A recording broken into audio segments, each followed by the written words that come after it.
We're here with Greg King on Golden Warriors today, talking about the conference game of musical chairs that is being played. Coach King, the teams that have left the conference, including Geneseo, LaSalle, Peru, Ottawa, Rochelle, Morris, they've joined with Sandwich and Plano. That's the I-8 conference that only has 7 teams. Based on what the teams that have been added, I think Sterling would be a good fit for that 8th team. Would you agree? Oh, I agree.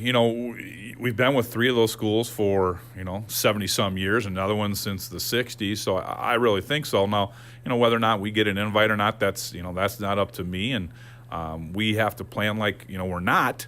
We have to watch out for us, make sure we're doing it. So we're looking at some different things to kind of handle that. I think from your situation, if Sterling were to get an invite from the I-8, could you say it's likely that Sterling would accept based on board approval? Oh, I would think so. Like I said, with 5 of these schools we have, 4 of the schools for especially we've had a great relationship with for 60, 70 years. Morris has been in our conference at the end for of like 10 years. Yeah, for like 10 years, the NCIC and then into this. So to me, it's a good fit and so forth. It's like I said, it's up to them whether we get an invite or not. But I would see us fitting in there well. Now, you've got to have a contingency plan in case that doesn't happen, and I know there are other options out there. Can you talk a little bit about, what other possibilities from a conference standpoint would be there if Sterling does not get an invite to the I-8? Well, the biggest thing is the hardest thing to schedule, obviously, is football, and that's what drives all these conference, breakups and shifting and things like that. So what we did was we met with a couple of us met with the Western Big Six yesterday.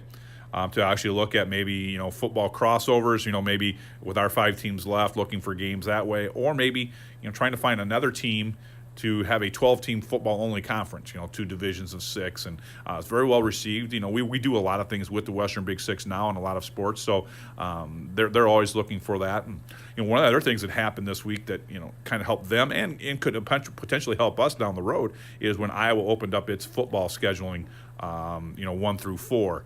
So we've reached out to even Clinton maybe as a possibility about playing football down the road. So those things will hopefully help football scheduling. But the biggest thing is the IHC may have to step in and do something because of all the conference switching. They did a survey maybe about expanding the playoffs. They gave ADs and coaches a chance to look at that, and where it goes down the road, I'm not sure. But it's got to. The IHC needs to do something for this to stop. The one last thing here, I think in terms of what happens for Sterling in the 2019-2020 school year, you would like to have some resolution to this, ideally by the end of February and almost imperatively by the end of March, right? Oh, exactly, because you don't think about it. We're starting to schedule already. Football, you need to schedule that far ahead. I've already, next year's winter's already done. The spring is pretty much done already as well, with the different things there. So, that's some of the things you got to look at, and you got to prepare for the future, down the road, and especially in football and some of the other sports, you need to schedule that far out in advance. So it's important we get that taken care of in the next couple months. All right, thank you, Greg. Hey, thank you guys. All right, Greg King here with us on Golden Warriors today, talking about conference musical chairs.